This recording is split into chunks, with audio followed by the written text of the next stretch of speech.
Hello student, good morning all of you.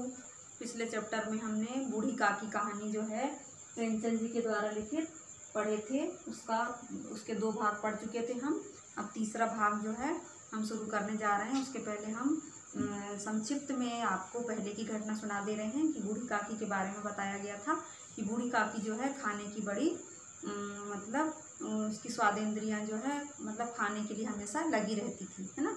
उनके पति को मरे हुए कई समय हो गया था, बहुत समय हो गया था, और उनके जो युवा बेटे हैं वो भी जवान होकर क्या हो गए थे, मृत्यु को प्राप्त हो गए थे। इसीलिए अब उनका कोई सहारा नहीं था, तो उन्होंने अपनी सारी धन संपत्ति किसके नाम कर दी थी, अपने भतीजे बुद्धिराम के नाम। और जब संपत्ति लिखाई जा रही थी तो बुद्धिराम ने बड़े लंबे चौड़े वादे किए थे कि मैं इस प्रकार से बूढ़ी काकी को रखूँगा। लेकिन जब संपत्ति लिख गई तो वो उस प्रकार से बूढ़ी काकी को रखते नहीं थे। दिखने में वो कैसे थे, बड़े भोले भाले, परंतु आंतरिक तौर पर वे बड़े कठोर भी थे। कई बार वो सोचते थे कि बूढ़ी काकी को अच्छे से रखूं, लेकिन जहाँ उनका पैसा खर्च होता था तो वो अत्यधिक क्रोधित हो जाते थे। उनकी पत्नी जो रूपा थी वह ऊपर से बड़ी तेज स्वभाव की थी और अंदर से नरम तो नहीं कहेंगे, लेकिन ईश्वर से डरती थी। उनके 3 बच्चे थे, 2 लड़के और 1 लड़की। तो जो लाडली थी वो बूढ़ी काकी से बहुत प्रेम करती थी, क्योंकि वह अपने जो खाने पीने की चीज़ें हैं बूढ़ी काकी के साथ ही जाकर, बूढ़ी काकी के जो कोठरी थी वहीं पर जाकर खाती थी, है ना। क्योंकि उसे डर रहता था कि अगर मैं अपने भाई के सामने खाऊंगी तो भाई लोग उससे छुड़ा लेंगे, है ना। और बूढ़ी काकी भी जो है बुद्धिराम से ज़्यादा अच्छा व्यवहार उसको अपनी जो बहू है मतलब रूपा उसका लगता था। तो एक दिन क्या हुआ कि उसी घटना को हम आज जो है पढ़ रहे हैं कि रात का समय था। बुद्धिराम के द्वार पर शहनाई बज रही थी और गांव के बच्चों का झुंड विस्मरणपूर्ण नेत्रों से गाने का रसास्वादन कर रहा था। चारपाइयों पर मेहमान विश्राम करते हुए नाइयों से मुक्कियां लगवा रहे थे। समीप ही खड़ा भाट भाट मतलब कवि वृद्धावली सुना रहा था और कुछ भावक मेहमानों की वाह वाह पर ऐसा खुश हो रहा था मानो इस वाह वाह का यथार्थ में वही अधिकारी है ना।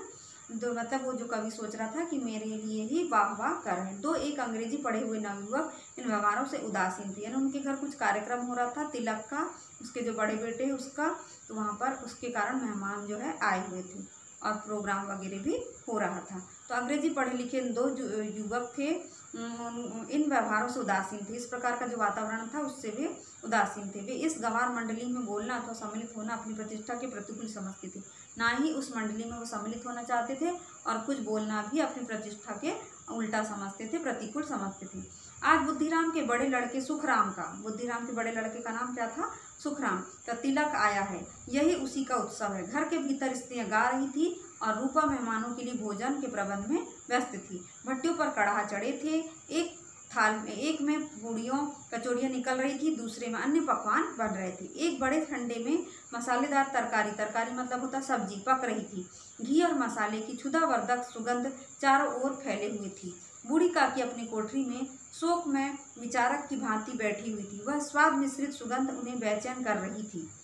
वे मन ही मन विचार कर रही थी, संभवतः मुझे पूड़ियाँ मिलेगी, इतनी देर हो गई कोई भोजन लेकर नहीं आया, मालूम होता है सब लोग भोजन कर चुके हैं, मेरे लिए कुछ भी ना बचा है। यह सोचकर उन्हें रोना आया, परंतु अब सब उनके भय से रो न सकी। सोची इतने सारे मेहमान आए हैं और अगर मैं रोऊंगी तो रूपा जो है मेरे पर बरस पड़ेगी। आह कैसी सुगंध है, अब मुझे कौन पूछता है। जब रोटियों के अलाले पड़े हैं तब ऐसे भाग्य कहाँ की भरपेट पूड़ियाँ मिले, जब रोटी ही नहीं मिल पाती तो पूड़ियाँ क्या मिलेगी। इस प्रकार वह सोचने लगी। यह विचार कर उन्हें रोना आया, कलेजे में हुंक सी उठने लगी, परंतु रूपा के भय से उन्होंने फिर मौन धारण कर लिया, है ना। बूढ़ी काकी देर तक इन्हीं दुखदायक विचारों में डूबी रही। घी और मसालों की सुगंध रह रहकर मन को आपे से बाहर किए देती थी। मुंह में पानी भर भर आता था। पूड़ियों का स्वाद स्मरण करके हृदय में गुदगुदी होने लगी। किसे पुकारूं, आज लाडली बेटी भी नहीं आई, ऐसा सोचने लगी। दोनों छोकरे सदा जिक्र किया करते हैं, आज उनका भी कहीं पता नहीं कहाँ चले गए, ऐसा सोच रही है बूढ़ी काकी। कुछ मालूम तो होता कि क्या बन रहा है। बूढ़ी काकी की कल्पना में पूड़ियों की तस्वीर नाचने लगी। खूब लाल लाल फूली फूली नरम नरम होंगी। रूपा ने भली भांति मोयन दिया होगा, मोयन मतलब घी का जैसे दिया जाता है ना नरम करने के लिए। कचौरियों में अजवाइन और इलायची की महक आ रही होगी। एक पूरी मिलती तो जरा हाथ में लेकर देखती, क्यों न चलकर कढ़ा के सामने बैठूं।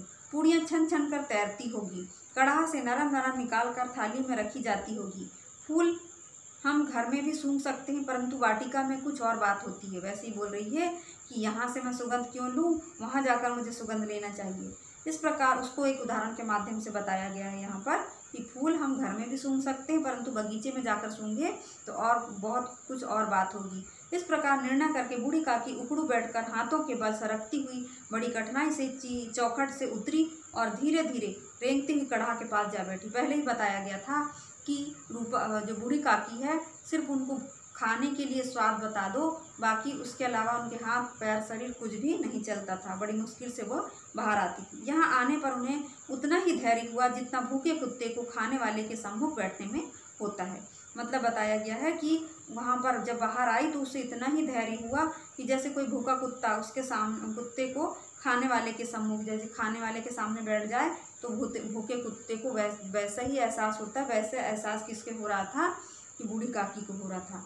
तो बच्चों, आज का चैप्टर यही समाप्त कर रहे हैं और आगे का जो चैप्टर है उसको हम कल पढ़ेंगे। आपको एक बार फिर से पढ़ के देख लेना है, जो कठिन शब्द आए होंगे उसको पूछ सकते हैं आप। धन्यवाद बच्चों।